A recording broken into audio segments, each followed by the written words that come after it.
Welcome, welcome, welcome, welcome to Naked with Dr. Money. I'm Dr. Stephanie Ardrey, known as Dr. Money. I'm excited to be here for another week to share with you. You know, this is all about the thought leadership conversation. When we get together, our conversation is around mindset because mindset is so critical to everything that you do. I hope that you're having an outstanding Wednesday. I know I am. I feel like I've been on a buzz during what I'm calling chapter 24. I don't know if you just refer to it as chapter, or 2024. For me, somehow or another, this new framing of it as a chapter has given me the ability to kind of put a proper, I guess you say, context on the experience. Because guess what? If it is that the chapter ends up being what I want or not, it's just one chapter, because then we get to segue into the next chapters, right? Of course, that's the presumption that, you're blessed to go into the next chapter. But today, guys, today I'm so excited because I have a good friend, business colleague, and like I like to say, my ride or die buddy here and there in terms of what we've been up to in the Vegas market. She's been my buddy to get in trouble with, although she won't claim that. We do innocent things. But Laura Mormontel is the principal in a real estate investment company, has been advisor around investments and asset management. Of course, that was how we were first introduced. Some of her investments, she was featured at a women's real estate conference. We then ended up hanging out at one of the spas and became fast friends after that. I was so happy to know that she lived in Vegas, especially when I relocated here. So it's been nice to have, that buddy to come home to. So I am going to have the usual conversation. We're going to talk about mindset. We're going to figure out if she believes her mindset is the result of her nature, how she was nurtured, or a little bit of both. She's going to talk about how her mindset has supported her motivations. And lastly, we're going to talk about how some of those mindset motivations manifested into outcomes. So without any further ado, join me in bringing on and communicating with my good friend, Laura. How you doing, lady? My God, you cracked me up mentioning the spa where we spent that first, really quality time together. And so there I am naked again with Dr. Money. Isn't it funny? We started it. We didn't even realize it, huh? We were getting naked before I even had the concept. Maybe that's why it stuck, because it was so funny when I was trying to name my blog. And, I came up with, 2, 3, 4 names, but naked was the one that seemed, so I ran it by Sterling. And he's like, I don't think we're doing naked though. But yes, you did.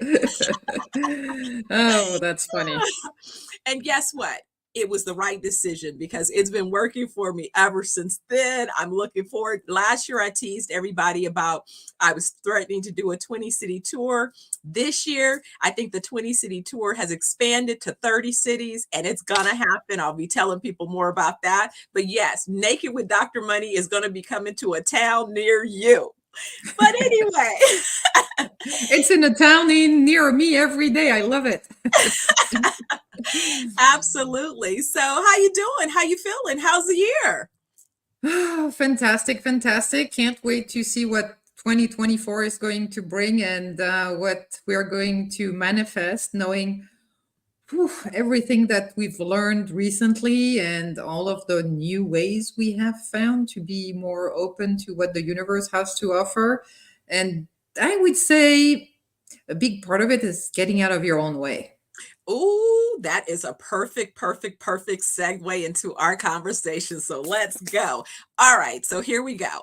So that's mindset, right? So I want you to think about one, do you believe your mindset is the result of how you were nurtured, Mhm. your natural nature, or a little bit of both? So that's part one. And part two is, when do you believe you first recognized that you had a particular mindset? So I would say it's definitely both nature and nurture. Uh, I would say I was very lucky that I grew up. Mostly my grandparents raised me. My mother was just on the other side of the yard in her house, but I was always hanging out with my grandparents since my sister was taking a lot of attention from my mom, and my grandparents were happy to have me. So um and grandma was actually really really awesome. She would always ask me questions, but she would never smack me down. She would never say, "That's a stupid idea you have." I mean, I remember back when I was 17, 18, I had a boyfriend, and one day he had this idea of, let's buy trouts, live trouts, put them in a huge, like bathtub ish type of thing, and let's sell them on the parking lot of the supermarket.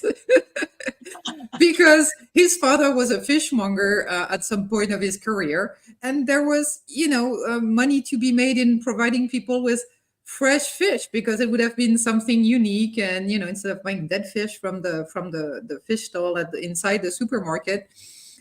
And she didn't really shoot me down on this idea. She was just asking me questions to make me realize that was kind of a dumb idea. It wasn't that dumb, but at least the way she always communicated with me, she never made any negative statement like, "Oh, you're too dumb, you're stupid, why did you do that, you're stupid," so I was really lucky that I hate that I have this light from the from the shutters right in front of me. I have like this white light. You see that?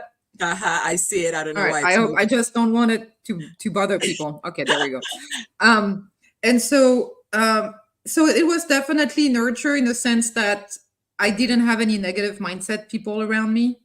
Um, so that was that. Nature, I would definitely say that nature is a little bit of it, but really your nature ends up being influenced by nurture. I And think if nature gives you the wrong set of cards, you can reshuffle that deck of cards in your favor. You know. so. So How early do you think you can do that? Because they say a lot of our sort of beliefs are really formed almost before we have full verbal communication skills, just by what we're observing as, new little humans forming. yeah, well, if you look at my LinkedIn bio, it just says a few words about me, and one of them is survivor. 7 years ago, 8 years ago, I got T-boned at an intersection, and the car was literally mangled, and everybody says that I should have been dead. But Wow. apparently, hey, here I am. So, see, I didn't make it to my next chapter, like you said. And so the body, whatever, 7 fractures, you name it. But the most important part was an undiagnosed brain injury, Mm. traumatic brain injury. It didn't show on the scan because 99% of all of the traumatic brain injuries, you don't see them on the scan unless there is a bleeding. Mm. But you can give yourself a concussion or a traumatic brain injury just by picking up the dog's toy under the coffee table, Mhm. and then your brain hits your skull, and then it bruises. And for kids, especially when they're young and they play around or play suckers for girls, because they want to have fun, and they use the ball, they bounce the ball on their heads. That's really bad. But your brain health really influences your mindset. Mhm. If your brain is sick, your mindset is going to be sick. And so for me, I was already into biohacking about a year before this accident happened.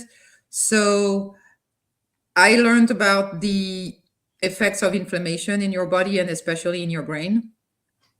But I really didn't know about concussions and traumatic brain injuries.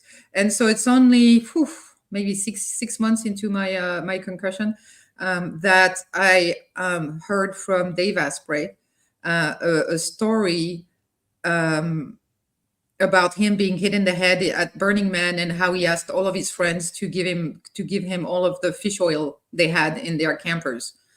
And that I'm like, yeah, scratch my head a bit. And then the universe delivered literally onto my iPad a newsletter from Tim Ferriss, the 4 Hour Work Mhm, Week guy. mhm. Yeah. And obviously I've been a lot into personal development since 2008, 2009. Um, and so we're going back to answering your question shortly. And so when that email from Tim Ferriss popped up, he said, "What I'm reading right now is a book about concussions. When it's called When Brains Collide by Dr. Michael D. Lewis, and it's about concussions and how to fix them simply." And I'm like, "Oh my god, this is for me!" So I read the book cover to cover, and to give you the cliff note, you need to take a lot of good quality fish oil to Uh-huh. give your brain the elements that it needs in order to heal itself, which is the EPA and DHA, it's called. Um, and so I started doing that, and my short term memory was a little shot, and then I started improving really fast. By the way, and I'm saying this because unfortunately it happens a lot to people. Um, you can also help people get out of comas by using fish oil. Excellent. Um, yeah, directly into the stomach with ground up food. That way you give your body nutrients. How do you want to get out of a coma if all you're plugged to is salt water? There's Mhm. nothing good in there. So anyway, just in case I'm saving one life and one brain today, it makes my day.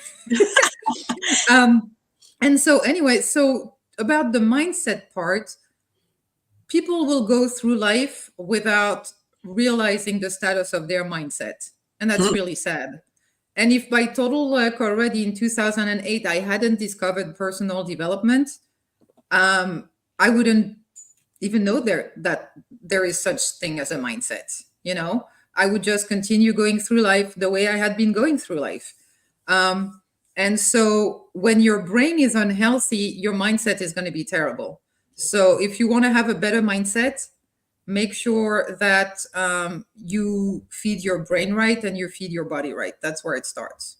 Um, Yesterday, again, I was recommending this book about how to help people who have Alzheimer Mhm. to stop the progression of it or even reverse it. And it's called The End of Alzheimer by Dr. Bredesen. B-R-D-R. No, well, you can spell it. Bredesen. Mhm. The End of Alzheimer. It's on Amazon and everywhere else. But so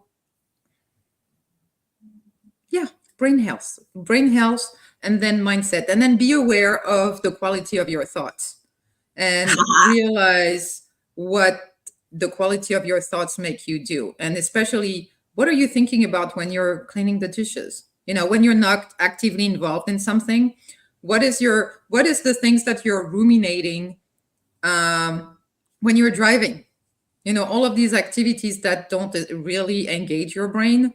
That's when you realize where your mindset is. If all you're thinking about is what a victim I am to the world, and that's how i I actually have discovered more exciting people who really have helped me make this clear this distinction in how people operate. Is most people in this life live in victim mode, right? Things happen to me. Oh my God, this happened to me. Oh, this guy did this to me, to me, to me. And, it's about time to take responsibility as well Uh, uh, and to take uh. action against that, right?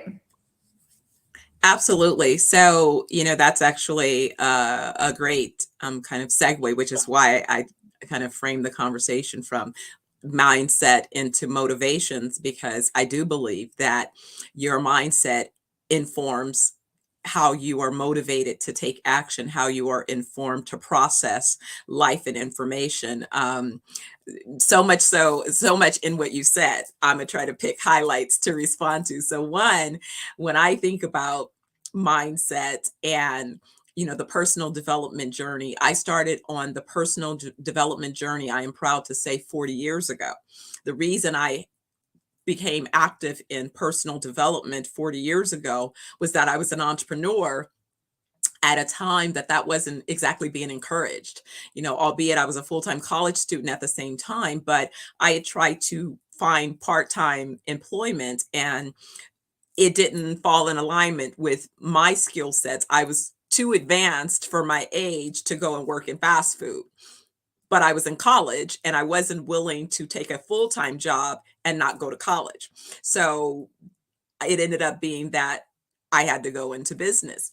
Uh, but with that, a lot of things required that I become confident, especially in environments where I ended up leading adults, in many cases, my parents' age or older, all of those different dynamics.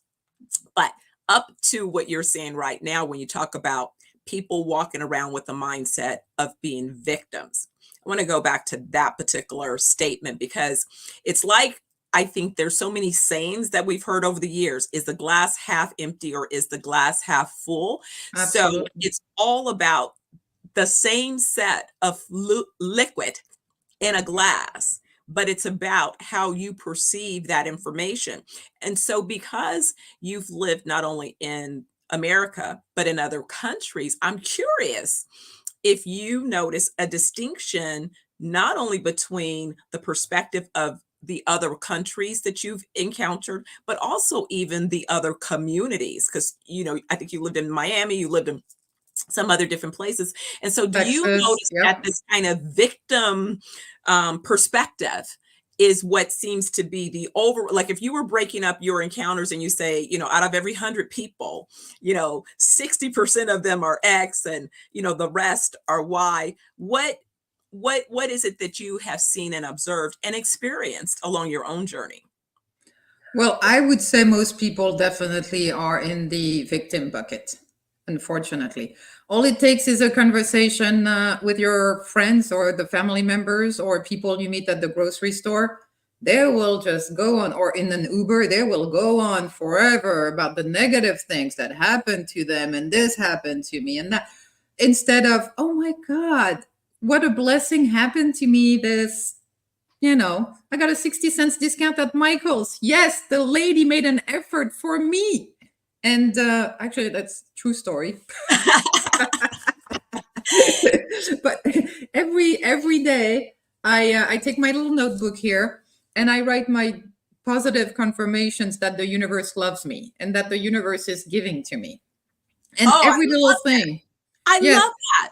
I love that because that really is the framework. So I've been doing A Course in Miracles now I'm on my third year through A Course in Miracles. And I've had a long journey with to finally being able to go through the course. But I knew that I was going to go through the course. It was like, divine spirit told me this year you're going to finish it. And the reason you're going to finish it, that was, 2 years ago when I did it the first time, or 3 years ago now, when I went through the first time, it said, you're going to finish it because you're going to need to have this in your conversation. You're going to need to have adopted this on and know why, because you're now about to begin teaching all of what you've gained over the last 40 years of building and developing mindset. So not only from my experiences, but also from academic theories that I pursued so that I would understand the thought leadership around, what contributes, but more importantly, can you assist people if it is that their mindset is off base? Now, here's the thing that I find interesting is most people lack self-awareness.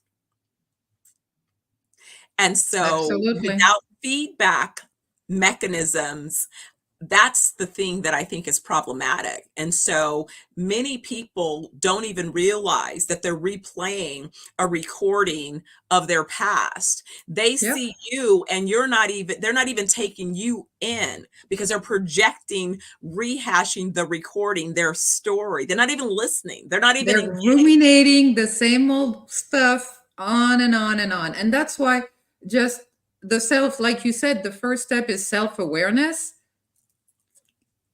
Just realize, yeah, make a note, sit down and like, what was I thinking like 5 minutes ago when I was, you know, raking the leaves in the garden? What was I thinking about? Or when that thought comes to you, every time you have a thought, give it a thumbs up or a thumbs down. Is this thought supporting you towards having a positive future, or is it one that is actually dragging you down, going down negative past, or worrying about a future that has not even happened yet that you're seeing as negative?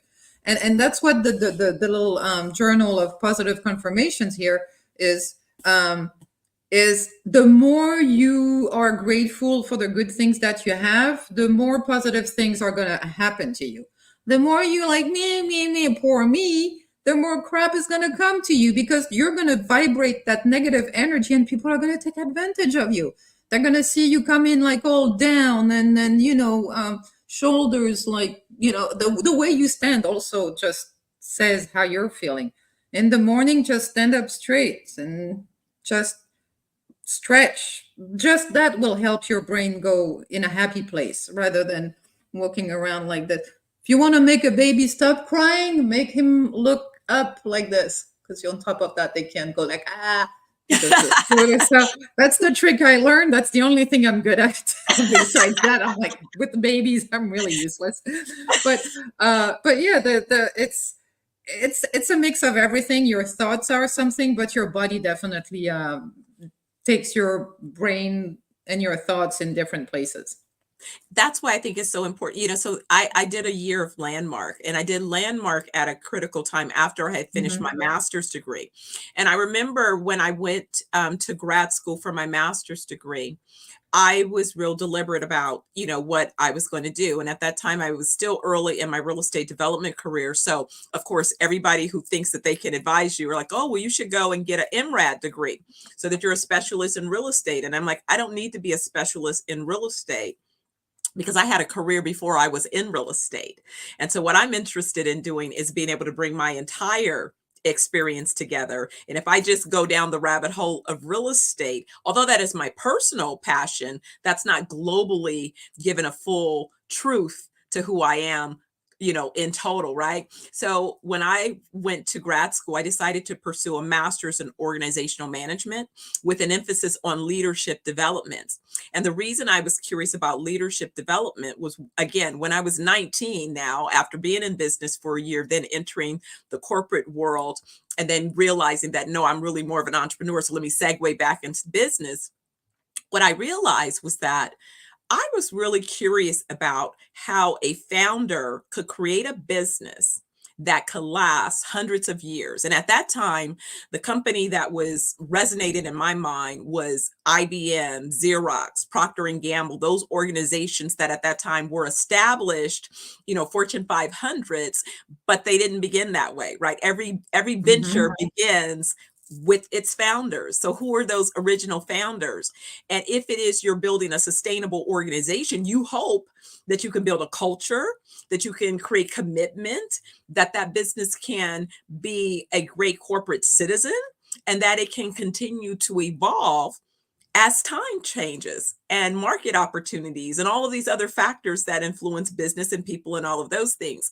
So I say that because what a lot of times people don't realize, because I had my own, if you will, living hypothesis, then I've been working to gain information to prove, could I create another organization that could last hundreds of years beyond my life, and one, create generational wealth for my family? But more importantly, if that is my intention, how must I go about doing it? So when I had the thought of my master's, and it was after I had been the CEO of the agency where I'd structured the JV, and 8 offices for the big business.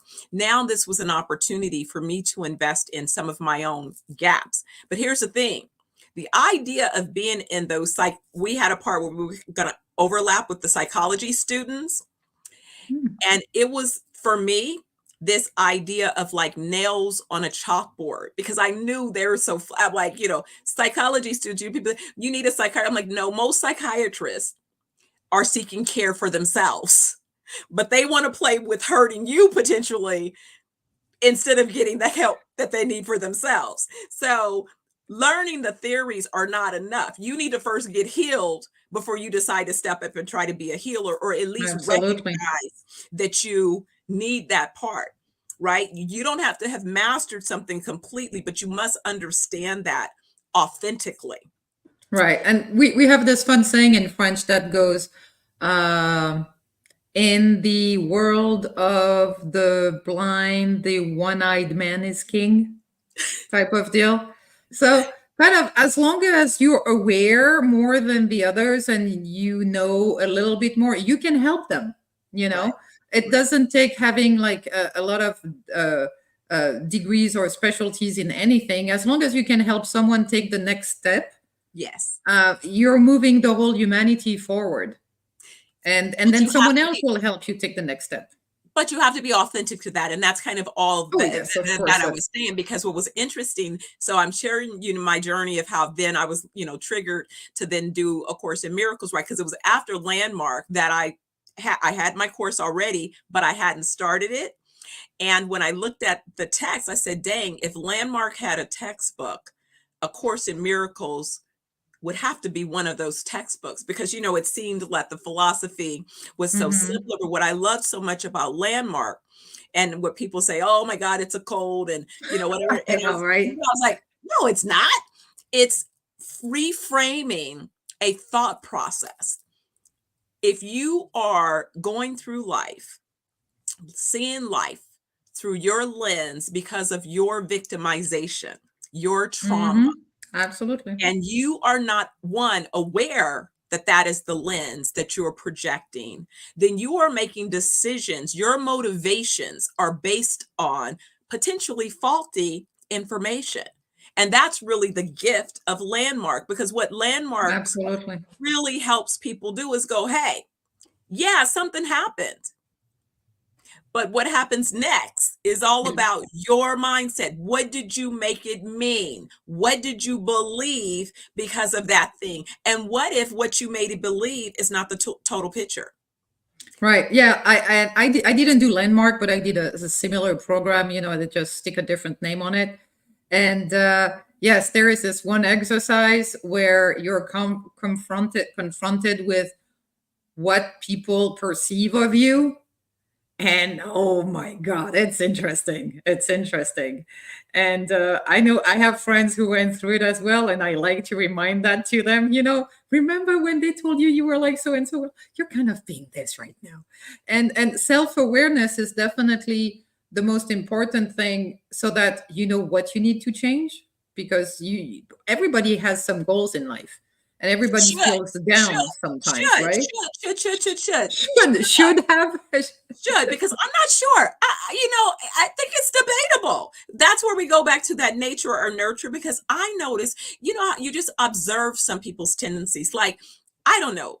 To me, it could be kind of what you were given as reinforcements, especially in the early years of how you're socialized. But it seems that when I think of some people's, and I don't know, I don't do the deep dive on the astrology or whatever, but I do notice certain commonalities under certain so-called astrological signs, that there seem to be common tendencies, right? So I am a Virgo, but I'm on the cusp of Leo. And then when I describe what sort of the Leo persona tends to be, business, outgoing, all of these things that seem to be, to me, evident in my profession. But then I Right. see my Virgo, great homemaker, kind of homebody, very, loving, nurturing, the safe space, the place where people, my friends, it doesn't matter That's you where I too. live, they're like, you are home. So wherever you are home, and it's like having that part too. But even having those two personas almost being in contrast, it impacted my dating life. It has always impacted my dating life, because it wasn't as if I could fluidly move between those two states. So when I think Mm. about that, and, kind of in this idea, it's just, are people aware? Are they really focused on their motivations and their possibilities? Because to me, if you are, then you would seek information to continue to grow. And I just can't say that I'm running across Yes, but no. that Uh, natural desire. I hear what you're saying, but my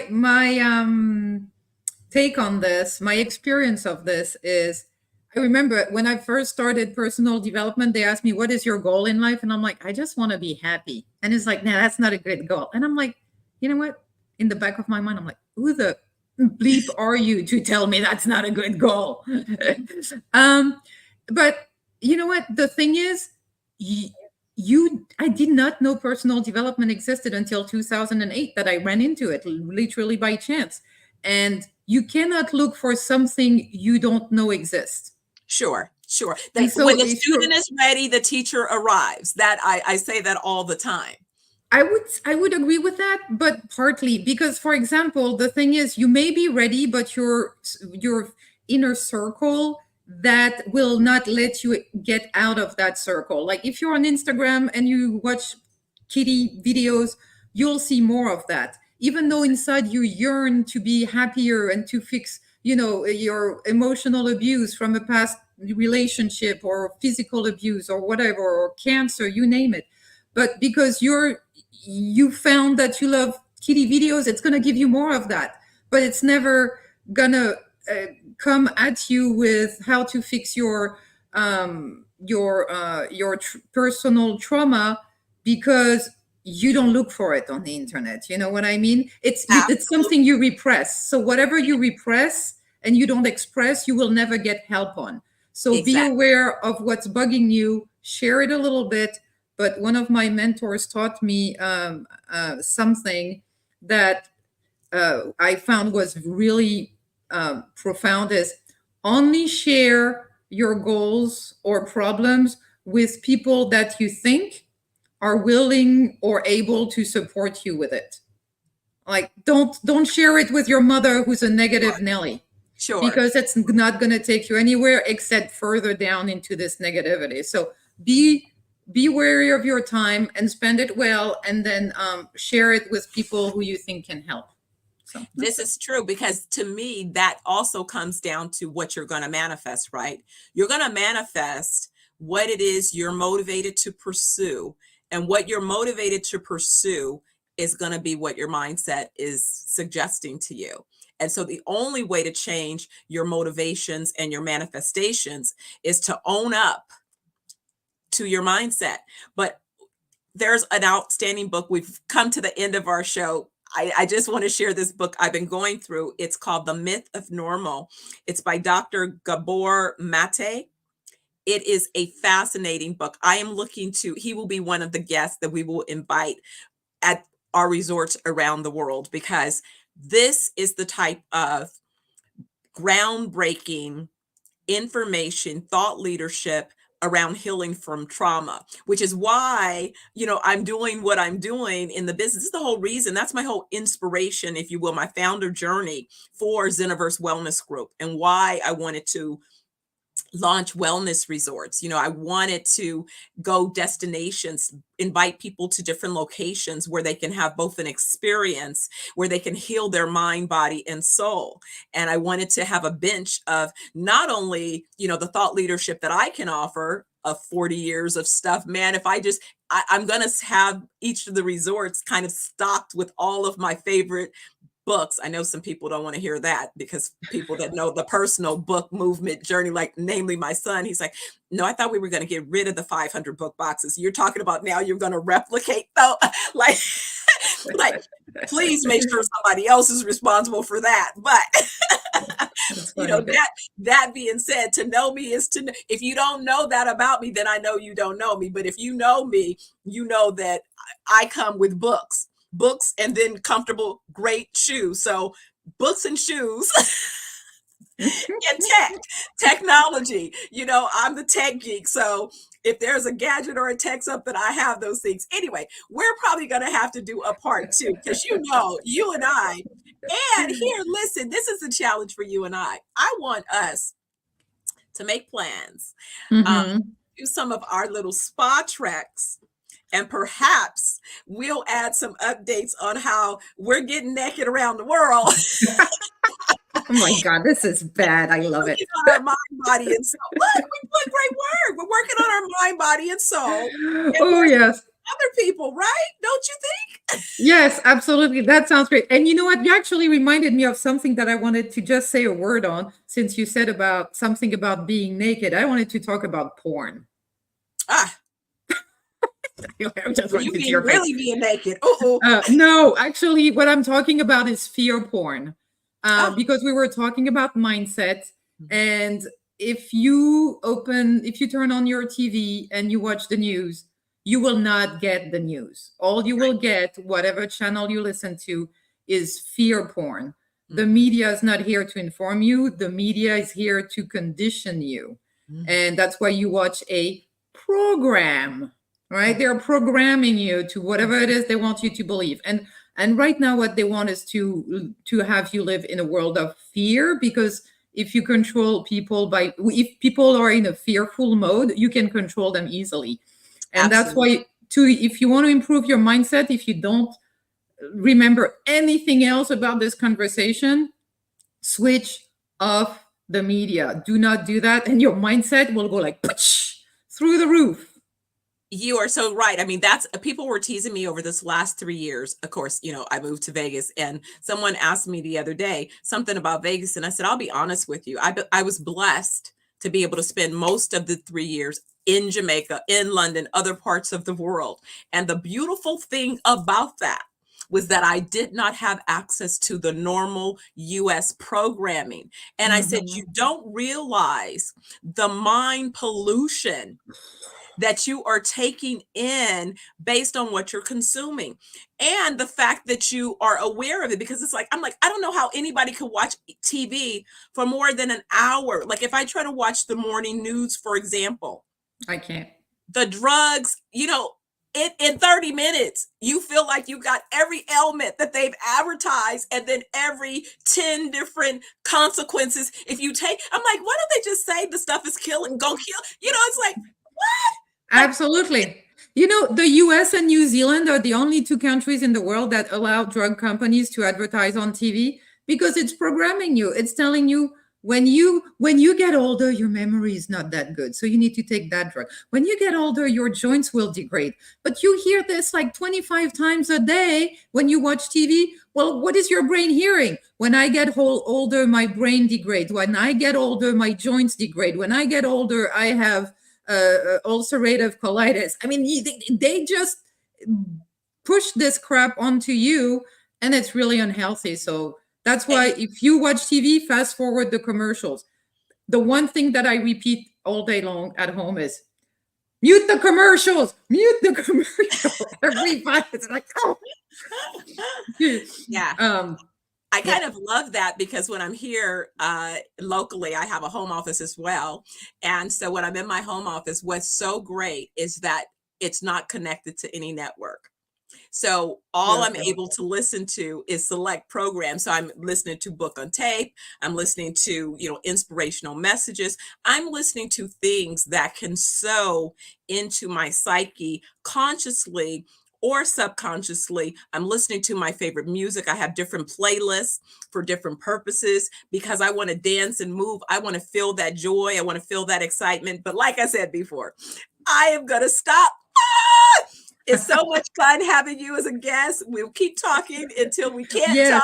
talk. We do that all the time. Exactly. But if anybody wanted to catch up, you think they should go to your LinkedIn to look you up and learn more about you? Yes, it's easier. If you want to connect with me on LinkedIn, give me a connection request, send me a message there. If you email me, it's going to be lost in a bunch of junk. So I know at least that's where I can keep track of people I haven't met yet. So looking forward to meeting you guys. Fantastic. And we are going to plan a part two where we can go a little bit deeper, because, the things that you mentioned today about recovering, for example, from a brain injury, and Hmm. also recognizing PTSD. I just wrote an article speaking to the fact that the pulse of the country, US in particular, the world, was that in 2023, it seemed to be a rise in people suffering from what appeared to be the symptoms of post traumatic stress disorder. But in this case, people who have never been to war. But because Right. of the traumatic experience of the global pandemic, they had the similar effects.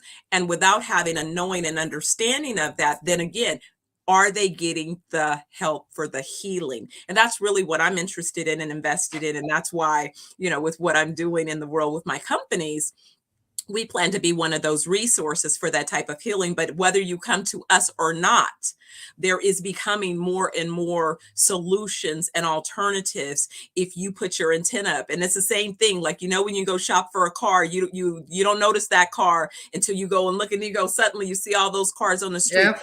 Same thing with wellness options, is that there's a bunch Mm-hmm. of wellness options. Don't just fall prey to what you used to do yesterday, because that might not be the best for you today.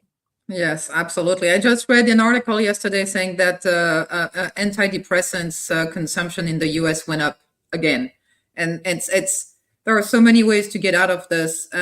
Better nutrition, better brain health, better thoughts. Yes. That's Yes. one thing. Meditation, cheap, Yes. anybody can do it, but Yes. can't make money out of that. So, well, at least now you know where I stand with all of that stuff. Yes.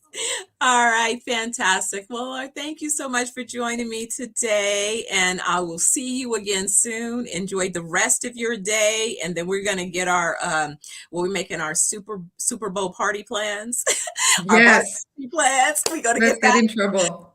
Good trouble. We're always Yes, within the straight and narrow of the law. exactly. Exactly.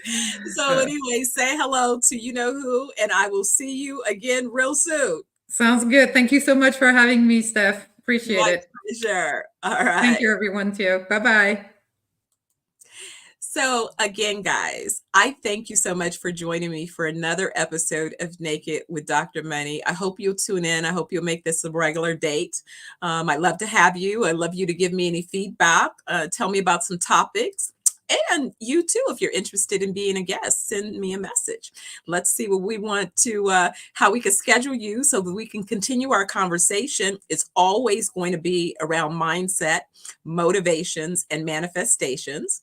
And you see, it can go in a bunch of different directions. But anyway, if it's Wednesday and if it's noon Pacific time, it's time for Naked with Dr. Money. I'm Dr. Stephanie Ardrey, and I look forward to seeing you again soon.